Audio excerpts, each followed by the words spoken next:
نماز کے بعد کے اذکار، ایک بار اللہ اکبر کہنا اور اونچی آواز میں۔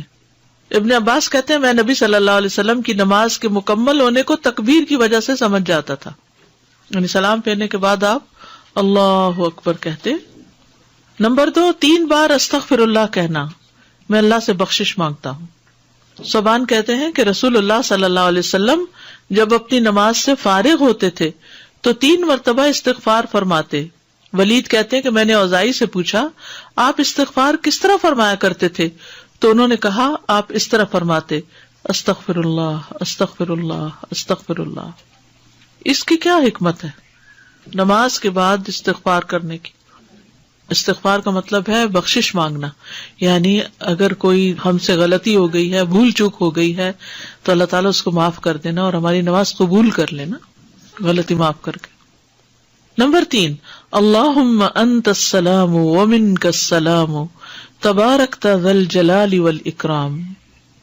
اس کے بعد تسبیحات، 33 بار سبحان اللہ، 33 بار الحمدللہ، 33 بار اللہ اکبر، اور 100 پورا کرنے کے لیے لا الہ الا اللہ وحدہ لا شریک لہ لہ الملک ولہ الحمد وہو علی کل شیء قدیر۔ ابو ہریرہ رضی اللہ عنہ سے روایت ہے کہ جس نے ہر نماز کے بعد 33 مرتبہ سبحان اللہ، 33 مرتبہ الحمدللہ اور 33 مرتبہ اللہ اکبر کہا تو یہ 99 کلمات ہو گئے، اور 100 کا عدد پورا کرنے کے لیے لا الہ الا اللہ وحدہ لا شریک لہ لہ الملک ولہ الحمد وہو علی کل شیء قدیر کہہ لیا تو اس کے سارے گناہ معاف کر دیے جائیں گے، اگرچہ وہ سمندر کی جھاگ برابر ہوں۔ 1.5 منٹ لگتا ہے، 1.25 منٹ لگتے ہیں جس میں آپ یہ سارا عمل کر سکتے ہیں، اور اللہ سبحانہ و تعالیٰ کو وہ عمل زیادہ پسند ہے جو روزانہ کیا جائے، ادومہا، دوام سے کیا جائے، اللہ کہ کوئی مجبوری ہو۔ اس میں آپ دیکھیے نماز پڑھ لی آپ نے 10 منٹ میں، فرض پڑھ لیے تو یہ 2 منٹ میں کیا مشکل ہے، 2 سے بھی کم منٹ لگتے ہیں۔ بعض روایات میں اللہ اکبر 34 بار پڑھنے کا بھی آتا ہے۔ یہ تسبیحات 10 دفعہ بھی پڑھی جا سکتی ہیں۔ عبداللہ ابن عمر سے مروی ہے کہ نبی صلی اللہ علیہ وسلم نے فرمایا 2 خصلتیں یا 2 عادتیں ایسی ہیں کہ اگر کوئی مسلمان بندہ ان کی پابندی کر لے تو جنت میں داخل ہوگا۔ پابندی اور وہ بہت آسان ہے مگر ان پر عمل کرنے والے بہت کم ہیں۔ ایک یہ ہے کہ ہر نماز کے بعد 10 مرتبہ سبحان اللہ، 10 مرتبہ الحمدللہ اور 10 مرتبہ اللہ اکبر کہے تو زبان کی ادائیگی کے اعتبار سے 150 بار ہے، یعنی ساری نمازوں میں، مجموعی طور پر 5 نمازوں کے بعد، اور ترازو میں 1500 ہوں گے۔ اور جب سونے کے لیے اپنے بستر پر آئے تو 34 بار اللہ اکبر، 33 بار الحمدللہ اور 33 بار سبحان اللہ کہے۔ زبان کی ادائیگی کے اعتبار سے تو یہ 100 ہے، مگر میزان میں یہ تسبیحات 1000 ہوں گی۔ رات کو جو سوتے ہوئے پڑھے جاتے تسبیحات فاطمہ، سب تھکاوٹ اتارنے کے لیے۔ یقیناً میں نے رسول اللہ صلی اللہ علیہ وسلم کو دیکھا، آپ انہیں اپنے ہاتھ سے شمار کرتے تھے۔ صحابہ نے پوچھا اللہ کے رسول یہ کیسے ہے کہ یہ آسان عمل ہے مگر ان پر عمل کرنے والے تھوڑے ہیں؟ آپ نے فرمایا سوتے وقت میں کسی کے پاس شیطان آ جاتا ہے اور پہلے اس سے کہ وہ تسبیح پوری کرے وہ اسے سلا دیتا ہے، اور اسی طرح اس کی نماز میں شیطان آ جاتا ہے اور یہ تسبیحات پڑھنے سے پہلے ہی کوئی کام یاد دلا دیتا ہے۔ 25 بار تسبیحات پڑھنا، یعنی یہ بھی جائز ہے، ٹھیک ہے۔ آیت الکرسی، جنت میں جانے کا راستہ۔ رسول اللہ صلی اللہ علیہ وسلم نے فرمایا جو شخص ہر فرض نماز کے بعد آیت الکرسی پڑھے اس کو موت کے علاوہ کوئی چیز جنت میں جانے سے نہیں روک سکتی۔ سبحان اللہ۔ یعنی نماز پڑھی اور نماز کے بعد آیت الکرسی پڑھ کے آپ دیکھیے کتنی دیر لگتی ہے، شاید ہارڈلی منٹ بھی نہ لگتا ہو، اور یہ سب سے افضل آیت ہے۔ اس کے پڑھنے سے ایک محافظ آ جاتا ہے اور شیطان قریب بھی نہیں پٹکتا، جنات سے بچانے والی آیت ہے یہ۔ وہ آیت سورۃ البقرہ میں ہے، اسے کوئی شام کو پڑھے گا تو صبح تک پناہ میں رہے گا، اور جو صبح پڑھے گا شام تک ہم سے پناہ میں رہے گا، یعنی جنات سے۔ معوذات، سورۃ الاخلاص، سورۃ الفلق، سورۃ الناس، یہ بھی ایک بار پڑھنا ہوتی ہے نماز کے اذکار میں۔ عقبہ بن عامر کہتے ہیں کہ رسول اللہ صلی اللہ علیہ وسلم نے مجھے حکم دیا تھا کہ میں ہر نماز کے بعد معوذات پڑھا کروں۔ ربی اعنی علی ذکرک و شکرک و حسن عبادتک۔ معاذ بن جبل کہتے ہیں کہ رسول اللہ صلی اللہ علیہ وسلم نے میرا ہاتھ پکڑا اور فرمایا میں تم سے محبت رکھتا ہوں اے معاذ. میں نے عرض کیا میں بھی آپ سے محبت کرتا ہوں یا رسول اللہ.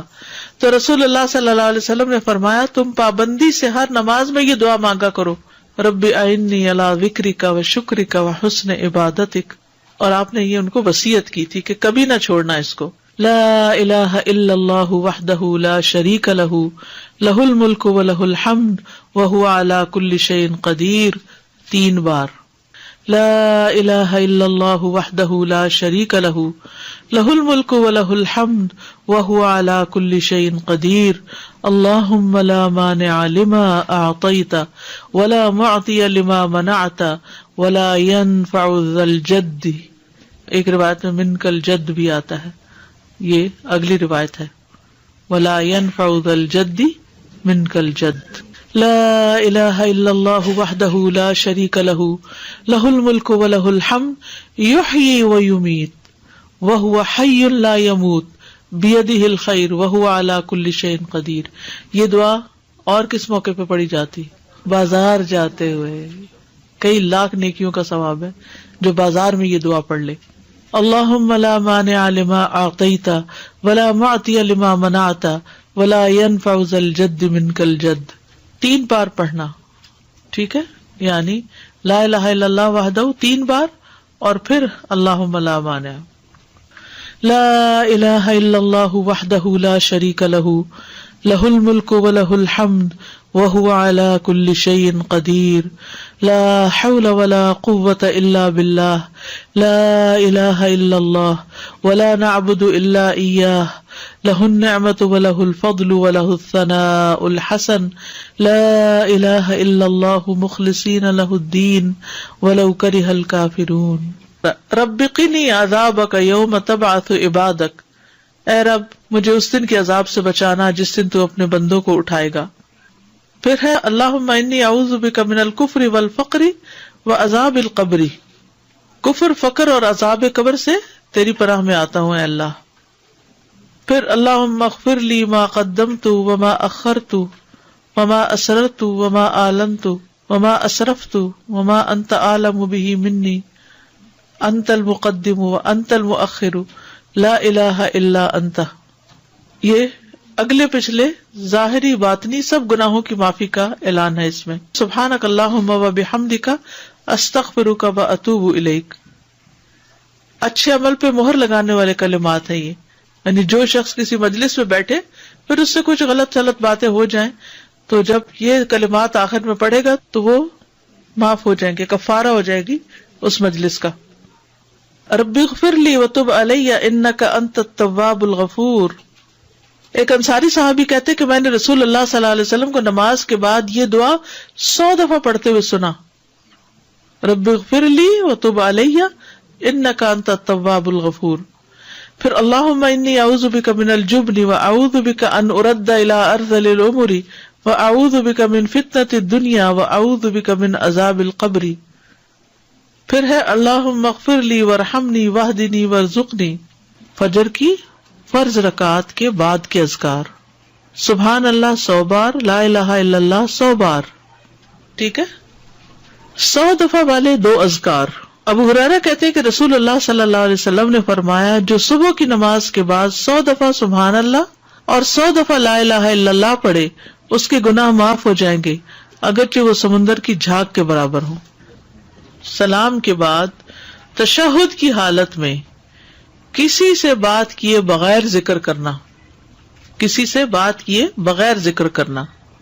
ابو ذر سے مروی ہے کہ رسول اللہ صلی اللہ علیہ وسلم نے فرمایا جو شخص فجر کی نماز کے بعد نماز میں تشہد میں بیٹھنے کی طرح اپنی ٹانگ کو دوہرا کیے ہوئے ہو اور کسی سے بات کیے بغیر 10 مرتبہ لا الہ الا اللہ وحدہ لا شریک لہ لہ الملک و لہ الحمد یحیی و یمیت وہو علی کل شیء قدیر پڑھے گا, اس کے لیے 10 نیکیاں لکھ دی جائیں گی, اس کے 10 گناہ معاف کر دیے جائیں گے, اس کے 10 درجات بلند کر دیے جائیں گے, اور وہ اس دن ہر برائی سے محفوظ رہے گا اور اسے شیطان کی پہنچ سے دور کر دیا جائے گا, اور اس دن اللہ کے ساتھ شرک کے علاوہ کوئی گناہ اس لائق نہیں کہ اس کو پکڑ میں مبتلا کر دے.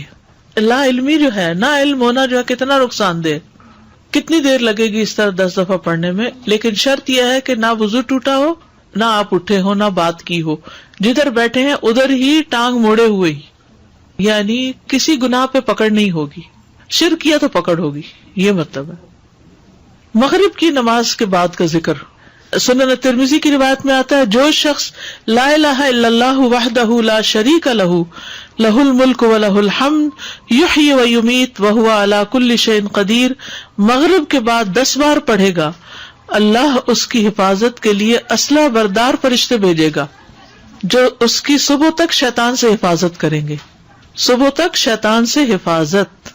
تو آپ سوچئے کہ کتنا بڑا اجر و ثواب اور کتنی بڑی پروٹیکشن ہے، کیونکہ بعض اوقات سارا وقت موڑنا مشکل ہوتا ہے۔ افضل پوزیشن نماز کے بعد اذکار کرنے کی کیا ہے؟ 2 زانوں ہو کے بیٹھنا، لیکن اگر آپ اتنی دیر بیٹھ ہی نہیں سکتے، کچھ لوگوں کی تو ٹانگ مڑتی بھی نہیں ہے گھٹنوں کے تکلیف کی وجہ سے، تو پھر ایسی صورت میں 4 زانوں ہو کے بھی بیٹھ سکتے ہیں۔ اگر نیچے بالکل ہی نہیں بیٹھا جا رہا تو پھر کرسی پہ بیٹھ جائیں، اللہ کو تو پتا ہے کہ آپ کیوں ایسے کر رہے ہیں، صرف ریسٹ کے لیے